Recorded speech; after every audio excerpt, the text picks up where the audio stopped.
Okay, everybody has a story, how they wound up doing what they're doing, and mine is pretty extensive.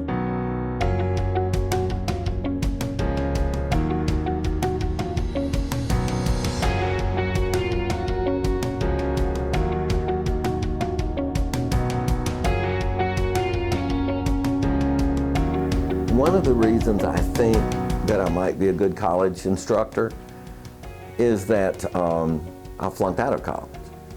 Now, when I changed my major and I got motivated, and then I got my master's degree and I went to Jacksonville State, I was going to direct the Child Development Center. But they also told me I had to teach one class of college students in human growth and development. I didn't know how to teach. College teachers are not trained how to teach. So I just remembered back to the college professors that I had where I actually learned something in their class, and I remembered it. And for me, it was those college professors that taught with real life experiences, stories, anecdotes, something to kind of hang your hat on, something to tie a principle to. And that's how I learned. People learn differently, but that's how I learned. And so, since 1974, my teaching style, if you will, is heavy on illustrations, personal stories, and anecdotes that tie into a subject matter rather than read this, memorize that, and take this test. We realize we're not the fastest, we're not the strongest, we're not the bestest, and that's okay. Years ago, gosh, 24 years ago, my wife came up with the idea for me maybe to do comedy. I'd never set foot in a comedy club. So I called Bruce at the Stardome in Birmingham and told him I had this idea about daycare humor, parents, teachers, etc. And we set up a Monday night. It sold out. And a few weeks later, on the Monday night in Huntsville, we did it at a comedy club up there. It sold out. Mobile, Monday night, it sold out. So then I told my wife, let's take it on the road this summer and see what happens. And so we expanded.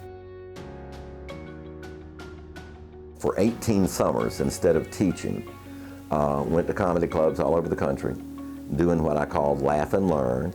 And again, it was experiences that I had as a male in a female-dominated profession working in daycare, infants, toddlers, 2, 3, 4-year-olds, plus some crazy and funny things that have happened throughout the years with college students. And it turned out to be really successful.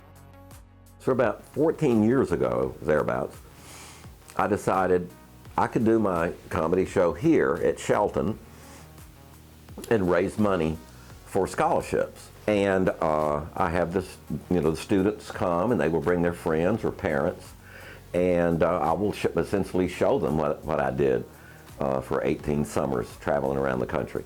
And they get a kick out of it, and we raise money. We've raised over $50,000 for scholarships by doing that comedy show once a year here at Shelton. Another thing I mentioned during the semester to students that I'm an old drummer.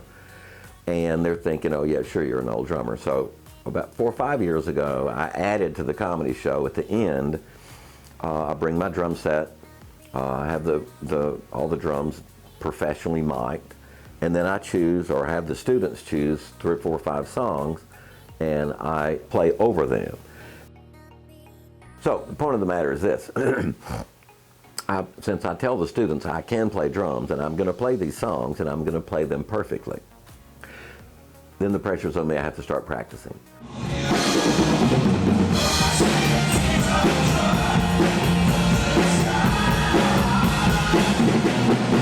And then when I go in classes the next week after the comedy night, the students oftentimes are just like, you really can play drums.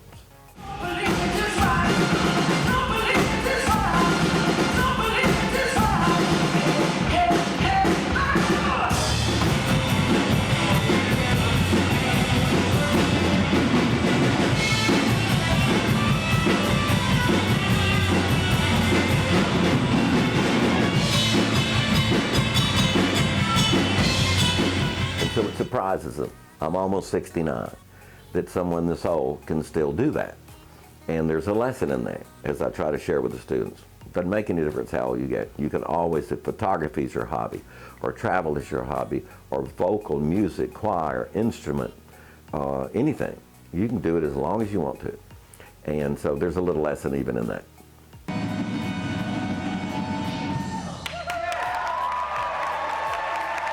And one of the things that I think benefited me was this. My comedy show was 2 hours long. And during the summer, I would do 35 comedy clubs. Now, we would always end in Ohio. It was Columbus, Cleveland, and then 2 nights in Cincinnati. What I had to do that last night in Cincinnati, I'm doing the very same show for the 35th time, and it's got to seem like the first, because they haven't heard it 34 times like I did. And so I have to make it every night like the first time I've done it, and that takes some practice. And that translated to the classroom. I have 5 sections of human growth and development every semester, and I do basically the same lecture 5 different times. So when I'm in that 5th class doing it on the board, talking about sharing the stories, it's got to be like I'm just doing it for the very first time. The experiences with the comedy club and stuff like that translated and I think helped me become a better teacher in that regard. And the comedy show had to do with real life experiences, and I call that laugh and learn. And so in my classrooms, the teaching style of sharing stories and real life illustrations and anecdotes and all tends to work there, also in comedy. So if there is a style, that's my style. If I can help be a little bit of inspiration for them, because there were people that were for me. When I was an undergraduate, after I flunked out and everything, changed my life. And so if I've had a little bitty piece of changing a life, once again, you can't bottle that. That is the best job in the world.